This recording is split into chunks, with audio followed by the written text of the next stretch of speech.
کہ امام نے ایک جملہ کا کہا جیسے صحابی مجھے ملے ہیں ویسے کسی کو نہیں. جب امام ایسے کہیں تو ہر شہید کربلا اپنی مثال آپ، اور اس میں آج جو تذکرہ ہے دوستی کا تذکرہ ہے. ایک جملہ کہہ کے انشاءاللہ گفتگو کا آغاز کروں کہ کربلا میں وفادار نے ایسی وفاداری نبھائی کہ اب وفا قیامت تک عباس سے منسوب ہو گئے، اور دوستی حبیب نے ایسی نبھائی کہ اب دوستی حبیب سے منسوب. ایک صلوات پڑھے محمد و آل محمد. قرآن مجید کی آیت کی تلاوت کی پروردگار کہہ رہا ہے کہ میرے نزدیک پسندیدہ دین دین اسلام. اسلام سب سے پسندیدہ دین ہے. اسلام کو دیکھیں تو جناب آدم سے لے کے ختمی مرتبہ حضرت محمد مصطفیٰ صلی اللہ علیہ وآلہ وسلم تک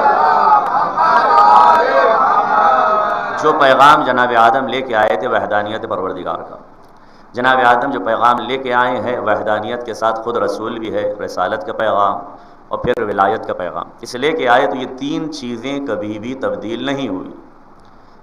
توحید، نبوت اور ولایت تبدیل نہیں ہوئی، یہ چلتے آئی. ہاں احکام تھے، طریقہ کچھ اور تھا، عمل کا کچھ اور طریقہ بدلا، تھوڑی سی تبدیلی آئی، لیکن اللہ ایک تھا تو اللہ ایک ہی ہے. رسول معصوم تھا تو رسول معصوم ہے. علی امیر المومنین تھے تو علی امیر المومنین ہے. قیامت تک یہ قانون تبدیل نہیں ہوتا. جناب آدم جس پیغام کو لے کے آئے تھے وہ پیغام اسی طریقے سے اسی سلسلے سے چلتا رہا، اور احکام تھوڑے بہت بدلے ہوں، تھوڑے سے احکام آئے ہوں. ہر نبی آیا، کچھ نبی صاحب کتاب تھے، کچھ نبی صاحب کتاب نہیں تھے، کچھ مصحف لے کے صحیفہ لے کے آتے تھے. پروردگار نے کہا میرے نزدیک پسندیدہ دین دین اسلام. اسلام جب آیا ہے تو اسلام جو احکام لے کے آیا ہے اگر کوئی صاحب ایمان ہے تو اس سے جیسے سکون کی زندگی کوئی نہیں گزار سکتا.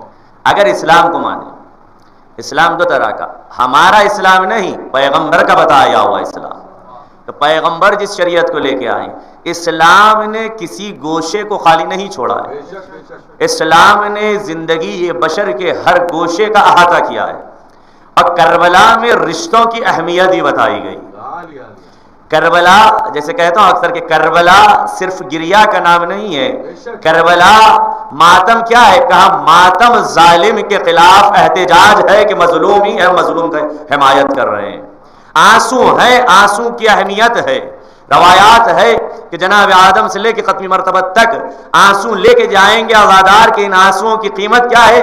تو ہر نبی اس عزادار کو کہے گا ہم ادا نہیں کر سکتے. کہ ان آنسوؤں کی قیمت کون ادا کرے گا؟ تو اگر ان آنسوؤں کی قیمت مادر حسین جناب زہرا سلام اللہ علیہ ادا کریں گی. شہزادی بتائیں گی کہ ان آنسوؤں کی قیمت کیا ہے، ان کا مقام کیا ہے، ان کا مرتبہ کیا ہے. تو عزاداری صرف ماتم کر کر یا بانی مجلس کی دعوت پہ شرکت کر کے اٹھ کے جانے کا نام عزاداری نہیں ہے. کربلا کے پیغام کو اپنی زندگی میں ڈھالنے کا نام کربلا ہے. کربلا کو اپنانے کا نام عزادار ہے. کہ جب عزادار ہیں تو اعضاء و جوارح سے بتائیں کہ عزادار ہے.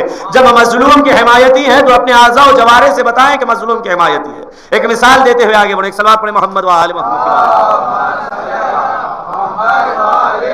ہم آپ زیارت پڑھتے ہیں، آج کی شب بتایا گیا جو شب جمعہ جو ہے زیارت واردہ پڑھی جائے کہ اللہم لعن اللہ امتن قتلت کا ولعن اللہ امتن ظلمت کا ولعن اللہ امتن سمعت بذلک فرضیت بہ. 3 لعنت پروردگار. جس نے قتل کیا اس پہ لعنت، جس نے ظلم کیا اس پہ لعنت. ختم ہو گئے. جس نے ظلم کیا جو کر رہے ہیں ان پہ لعنت. تیسرا کیا ہے کہ جو سن کر اس سے راضی ہو جائے اس پہ بھی لعنت. اسلام نے شخصیت پہ لعنت نہیں کی ہے، کردار پہ لعنت کی ہے. اب تاریخ میں کچھ شخصیتیں اتنی خراب تھی کہ ان کا نام بھی لعنت کا مستحق ہو گیا. مثال کے طور پر مثال دیتے ہوئے کہا باغ فدق کو جس نے غصب کیا اس پہ لعنت. نام تو لے کے لعنت کیا، اس نے غصب کیا ہے. بے شمار لعنت کیا ہے، لعنت کا بہت زیادہ ثواب ہے. ایک واقعہ چھوٹا سا ذکر کر دوں، موضوع سے نہیں ہے لیکن بات آ گئی ہے. 2 مومنین کے 2 گروہ تھے، چاہنے والے تھے. مولا نے کہا کہ صلوات کا زیادہ ثواب ہے، ایک نے کہا نہیں لعنت کا زیادہ ثواب ہے. دونوں میں بحث ہوئی. کہا چلیں امام کے پاس چلتے ہیں. امام موسیٰ کاظم علیہ الصلوۃ والسلام کا دور تھا. ایک گروہ صلوات پڑھتا ہوا آیا، ایک گروہ لعنت پڑھتا ہوا آیا، امام کے بیت الشرف کے قریب پہنچے، امام نے دیکھا، امام ہے جان جاتے ہیں، انشاءاللہ بیچ میں تذکرہ آئے گا تو ذکر کروں گا کہ امام ہے جان گئے، مسکرائے، لبوں میں مسکراہٹ آئی، کیا طے کر کے آئے تھے؟ کہا دیکھو ہم صلوات بھیجیں تم لعان بھیجو، یا ہم لعان بھیجیں تم صلوات بھیجو، جس کا ثواب زیادہ ہوگا امام اس کی طرف آ جائیں گے۔ ایک مرتبہ امام کے قریب آئے، جو لعنت بھیج رہے تھے امام ان کے ساتھ ہو گئے، تو جو صلوات بھیج رہے تھے وہ تھوڑا سا مایوس ہوئے، کہا مولا کیا صلوات کا ثواب نہیں ہے؟ امام نے کہا صلوات کا بھی ثواب ہے، لعنت کا بھی ثواب ہے، لیکن میں ان کی طرف اس لیے ہوا ہوں، صلوات ہمارا نہ ماننے والا بھی صلوات پڑھے گا، لیکن ہمارے دشمن پہ لعنت ہماری ولایت تو ماننے والا کرے گا۔ صلوات پر محمد و آل محمد کی بارگاہ۔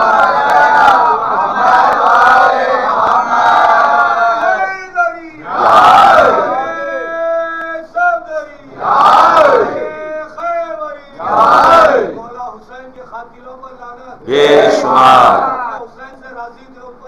بے شمار بے شمار بے شمار بے